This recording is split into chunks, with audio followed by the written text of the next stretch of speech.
భార్యకు ప్రభుత్వ ఉద్యోగం వచ్చిందంటే ఏ భర్తైనా ఎగిరి గంతేస్తాడు. కాని ఇక్కడ మాత్రం అందుకు విభిన్నంగా భార్య చెయ్యిని నరికేశాడు ఓ కిరాతక భర్త.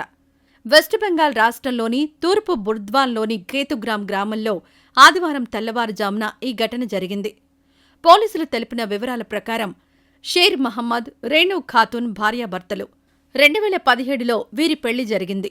రేణూ ఖాతున్, షేర్ మహమ్మద్లకు చదువుకునేటప్పటినుంచే పరిచయం ఉంది. దీంతో ఇరు కుటుంబాలు మాట్లాడుకున్నాక 2017లో వీరి పెళ్లి జరిగింది. 2018లో కోల్కతాలోని RG Kar medical college and hospital నుండి జనరల్ నర్సింగ్ మరియు మిడ్వైఫరీలో డిప్లొమా కోర్సును పూర్తి చేసింది రేణూ ఖాతున్. ఆ తర్వాత ఆమె దుర్గాపూర్లోని ప్రైవేట్ నర్సింగ్ హోంలో నర్సింగ్ శిక్షణ తీసుకుంటుండేది. భర్త, అత్తమామల అభ్యంతరాల మధ్యే నర్సింగ్ శిక్షణ కొనసాగిస్తుండేది. చిన్న కిరాణా దుకాణం నడుపుతున్న ఆమె భర్త మరియు అత్తమామలు రేణు నిర్ణయాన్ని వ్యతిరేకించారని, ఆమెను పలుమార్లు చిత్రహింసలకు గురిచేశారని పోలీసులు తెలిపారు. అయితే ఈ మధ్య ప్రభుత్వం నిర్వహించిన పరీక్షలో పాసై ప్రభుత్వ ఉద్యోగం సాధించింది రేణూ ఖాతున్. తనకు నర్సుగా ప్రభుత్వ ఉద్యోగం వచ్చిందని ఇటీవల రేణు తన భర్తకు తెలియజేసింది. దీంతో భార్య రేణూ ఖాతున్ ఉద్యోగం చేయడానికి భర్త షేర్ మహమ్మద్ అంగీకరించలేదు. భార్యకు ప్రభుత్వ ఉద్యోగం రావడం వల్ల తనను విడిచిపెట్టి వెళ్లిపోతుందని భయపడ్డాడు షేర్ మహమ్మద్. ఆమెతో తగాదాలకు పాల్పడ్డాడు. ఉద్యోగం మానేయమన్నాడు. అత్తమామలు కూడా ఉద్యోగం మానేయాలని రేణుపై ఒత్తిడి తెచ్చారు. అయితే రేణు అందుకొప్పుకోలేదు.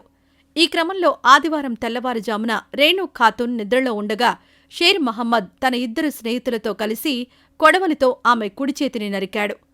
దీంతో రక్తపు మడుగులో ఉన్న రేణుని దుర్గాపూర్లోని ప్రైవేట్ ఆస్పత్రికి తరలించారు. వైద్యులు ఆమె చెయ్యిని తొలగించి వైద్యం చేశారు. ప్రస్తుతం ఆమె పరిస్థితి నిలకడగానే ఉందని డాక్టర్లు తెలిపారు. రేణు తండ్రి అజీజుల్ హక్ ఫిర్యాదు మేరకు పోలీసులు కేసు నమోదు చేసి దర్యాప్తు ప్రారంభించారు. మహిళ తండ్రి నుంచి ఫిర్యాదు అందుకొని హత్యాయత్నం కేసు నమోదు చేశాం. మహిళ భర్త, అతని స్నేహితులు సహా నిందితులందరూ పరారీలో ఉన్నారు. వారిని అరెస్ట్ చేసేందుకు ప్రయత్నాలు జరుగుతున్నాయని తూర్పు బుర్ద్వాన్లోని కత్వాలో అదనపు సూపరింటెండెంట్ ఆఫ్ పోలీస్ ధ్రుబాదాస్ తెలిపారు.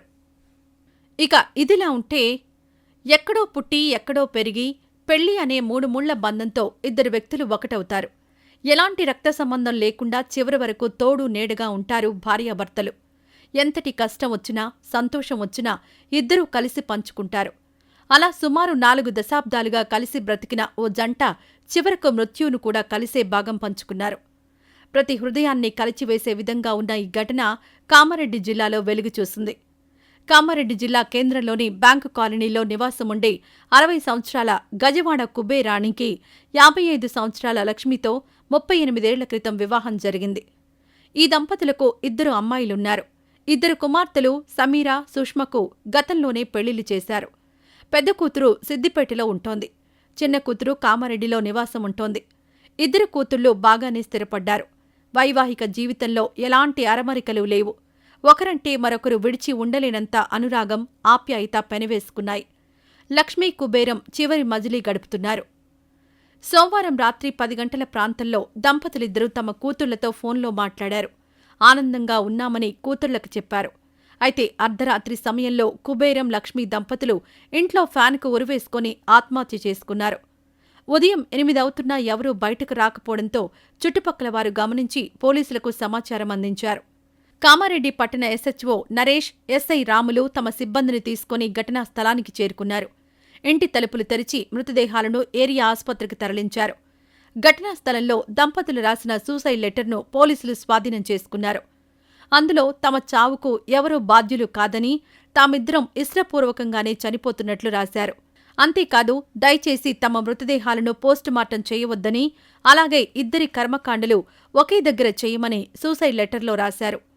చనిపోయే ముందు పిల్లలతో మాట్లాడిన తర్వాత దిగిన సెల్ఫీ ఫోటోను ఫోన్లో గుర్తించారు పోలీసులు.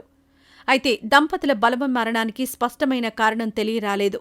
కుబేరం తండ్రి ఇచ్చిన ఫిర్యాదు మేరకు కేసు నమోదు చేస్తున్నామని ఎస్ఐ తెలిపారు.